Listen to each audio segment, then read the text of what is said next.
कहानी बेताल पच्चीसी। हिंदी कहानी पापी कौन। पहली कहानी बेताल पच्चीसी। काशी में प्रताप मुकुट नाम का राजा राज्य करता था। उसके वज्र मुकुट नाम का एक बेटा था। एक दिन राजकुमार दीवान के लड़के को साथ लेकर शिकार खेलने जंगल गया। घूमते घूमते उन्हें तालाब मिला। उसके पानी में कमल खिले थे और हंस किलोल कर रहे थे। किनारों पर घने पेड़ थे जिन पर पक्षी चहचहा रहे थे। दोनों मित्र वहां रुक गए और तालाब के पानी में हाथ मुंह धोकर ऊपर महादेव के मंदिर पर गए। घोड़ों को उन्होंने मंदिर के बाहर बांध दिया। वो मंदिर में दर्शन करके बाहर आए तो देखते क्या है कि तालाब के किनारे राजकुमारी अपनी सहेलियों के साथ स्नान करने आई है। दीवान का लड़का तो वहीं एक पेड़ के नीचे बैठा रहा, पर राजकुमार से न रहा गया। वह आगे बढ़ गया। राजकुमारी ने उसकी ओर देखा तो वह उस पर मोहित हो गया। राजकुमारी भी उसकी तरफ देखती रही। फिर उसने किया क्या कि जूड़े में से कमल का फूल निकाला, कान से लगाया, दांत से कुतरा, पैर के नीचे दबाया और फिर छाती से लगा अपनी सखियों के साथ चली गई।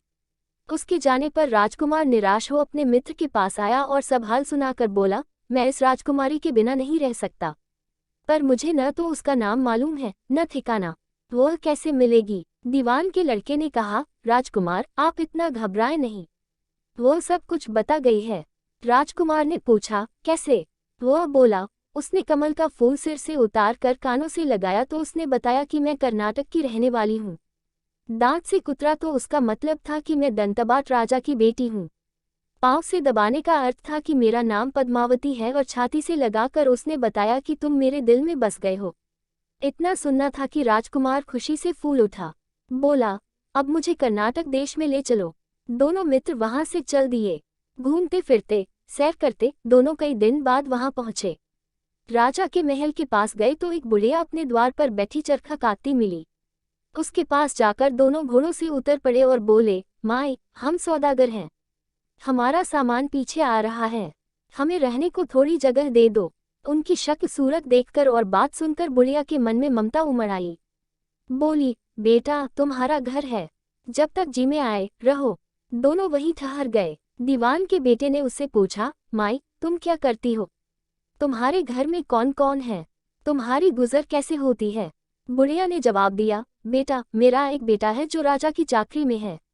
मैं राजा की बेटी पहमावती की धाय थी। बूढ़ी हो जाने से अब घर में रहती हूँ। राजा खाने पीने को दे देता है। दिन में एक बार राजकुमारी को देखने महल में जाती हूँ। राजकुमार ने बुढ़िया को कुछ धन दिया और कहा, माए कल तुम वहां जाओ तो राजकुमारी से कह देना कि जेठ सुदी पंचमी को तुम्हें तालाब पर जो राजकुमार मिला था वह आ गया है।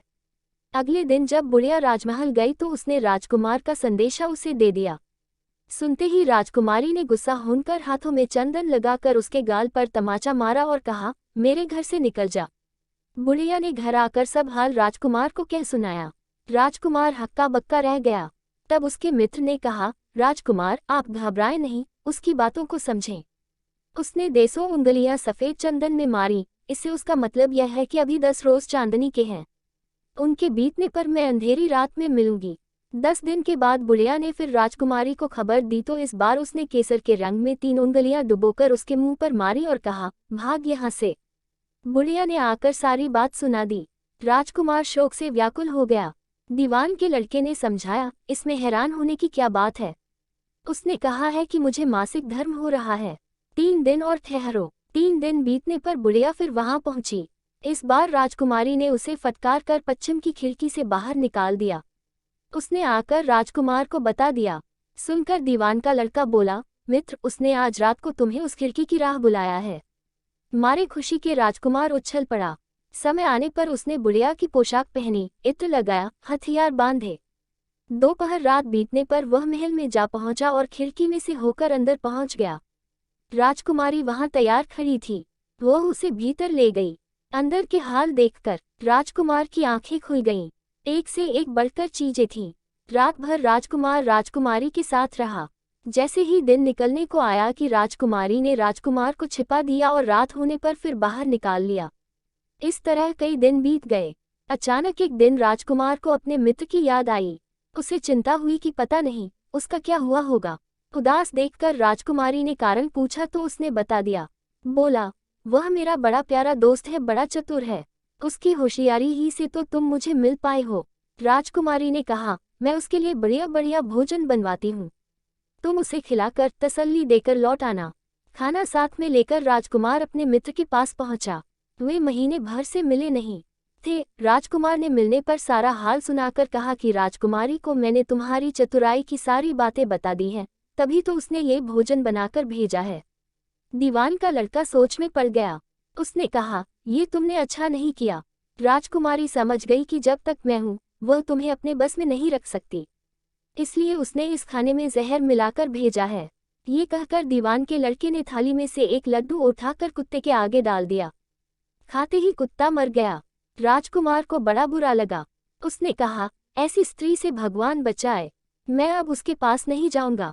दीवान का बेटा बोला, नहीं, अब ऐसा उपाय करना चाहिए जिससे हम उसे घर ले चलें। आज रात को तुम वहां जाओ। जब राजकुमारी सो जाए तो उसकी बाईं जांघ पर त्रिशूल का निशान बनाकर उसके गहने लेकर चले आना। राजकुमार ने ऐसा ही किया। उसके आने पर दीवान का बेटा उसे साथ ले योगी का भेष बना, मरघट में जा बैठा और राजकुमार से कहा कि तुम ये गहने लेकर बाजार में बेच आओ। कोई पकड़े तो कह देना कि मेरे गुरु के पास चलो और उसे यहाँ ले आना। राजकुमार गहने लेकर शहर गया और महल के पास एक सुनार को उन्हें दिखाया। देखते ही सुनार ने उन्हें पहचान लिया और कोतवाल के पास ले गया। कोतवाल ने पूछा तो उसने कह दिया कि ये मेरे गुरु ने मुझे दिए हैं। गुरु को भी पकड़वा लिया गया। सब राजा के सामने पहुंचे। राजा ने पूछा, योगी महाराज, ये गहने आपको कहाँ से मिले? योगी बने दीवान के बेटे ने कहा, महाराज, मैं मसान में काली चौदस को डाकिनी मंत्र सिद्ध कर रहा था कि डाकिनी आई। मैंने उसके गहने उतार लिए और उसकी बाईं जांघ में त्रिशूल का निशान बना दिया। इतना सुनकर राजा महल में गया और उसने रानी से कहा कि पद्मावती की बाईं जांघ पर देखो कि त्रिशूल का निशान तो नहीं है। रानी देखा तो था। राजा को बड़ा दुख हुआ।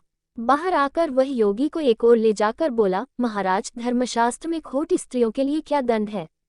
योगी ने जवाब दिया, राजन, ब्राह्मण, गौ, स्त्री, लड़का और अपने आश्रय में रहने वाले से कोई खोटा काम हो जाए तो उसे देश निकाला दे देना चाहिए।